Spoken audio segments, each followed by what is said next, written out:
Hello student, आज हम करेंगे क्लास 10th का 5.2 का क्वेश्चन नंबर 16। क्वेश्चन क्या है? Determine the AP whose third term is 16 and seventh term exceeds the fifth term by 12। ठीक है, अब क्वेश्चन को समझेंगे। पहले क्या बोला है? डिटरमाइन द एपी, एपी को फाइंड आउट करनी है जिसकी थर्ड टर्म आपके पास जो जो गिवन है वो लिखते चलिए।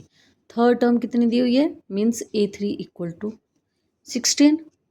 ठीक है, और क्या बोला है? And seventh term exceeds the fifth term by 12।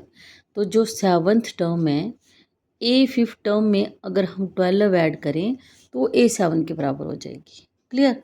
Question की लैंग्वेज समझ में आ गई। अब इसी का खेल है सारा, इलेबोरेट करिए इसको। इसको 1 ले लीजिए, इसको 2 ले लीजिए। अब A3 को क्या लिख सकते हैं आप? A+2D इक्वल टू 16 लिख सकते हैं ना ऐसा।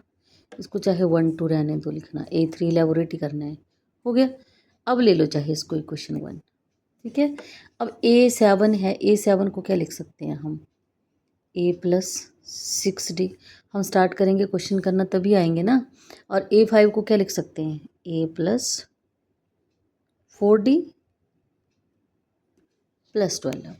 क्लियर? यहाँ तक क्लियर हुई मेरी बात?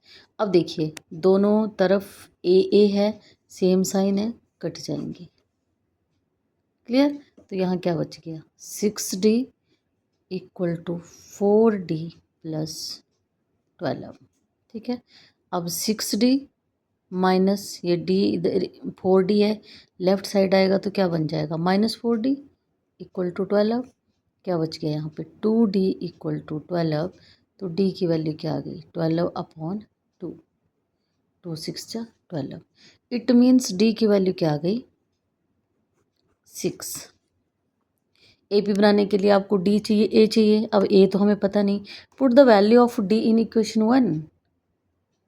पुट द वैल्यू ऑफ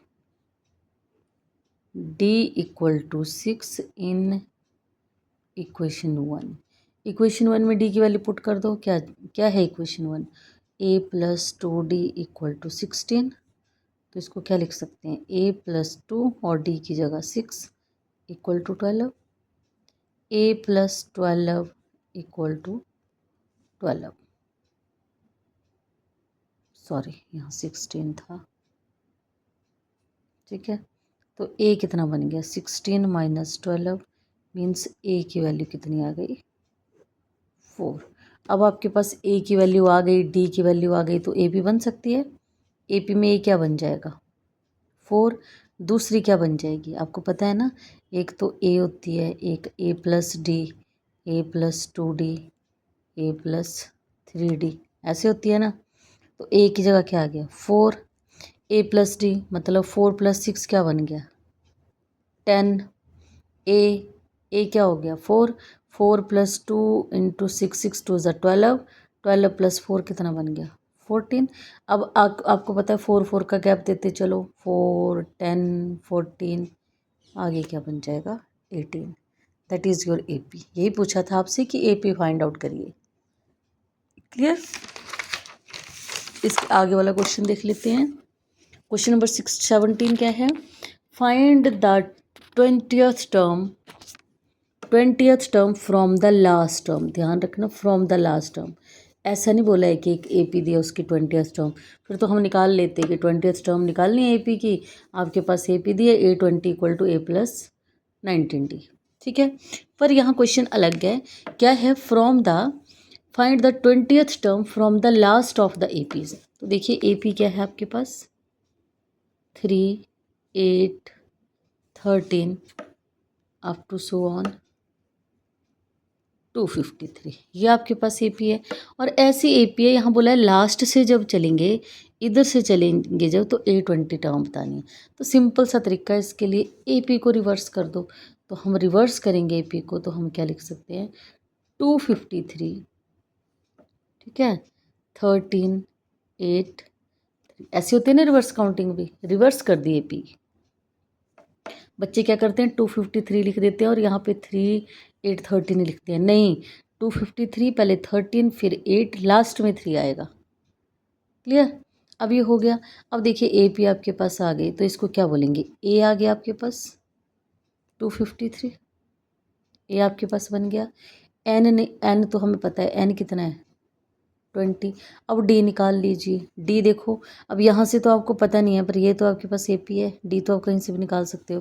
तो क्या बन जाएगा 8 माइनस 13। अब 13 में से 8 को माइनस किया 5, साइन माइनस का, तो डी क्या आ गया आपके पास -5। अब आपके पास डी है, ए है, तो 20th टर्म निकाल लो। अब निकालो A20। अब यहाँ से A20 हो जाएगा बिकॉज हमने रिवर्स कर दी है। तो फॉर्मूला क्या होता है A plus n minus 1 into d. ठीक है, तो इसको हम क्या लिख सकते हैं A प्लस 19D लिख सकते हैं ना।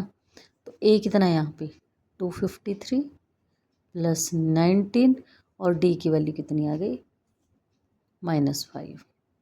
253 और 19 5 जाता है 95। ठीक है, करिए ज़रा माइनस। 13 में से 5 को माइनस किया 8 और यहाँ कितना बच गया 4। 14 में से 9 को माइनस किया 5 और यहाँ क्या बच गया 1। तो A20th term, 20th term from the last क्या आ जाएगी 150। मीन्स यहाँ पे, यहाँ जैसे कोई टर्म होगी वो 150 होगी। क्लियर? आई होप आपको समझ आया होगा। अगर समझ आया है तो लाइक और कमेंट ज़रूर लिखना। Thanks for watching.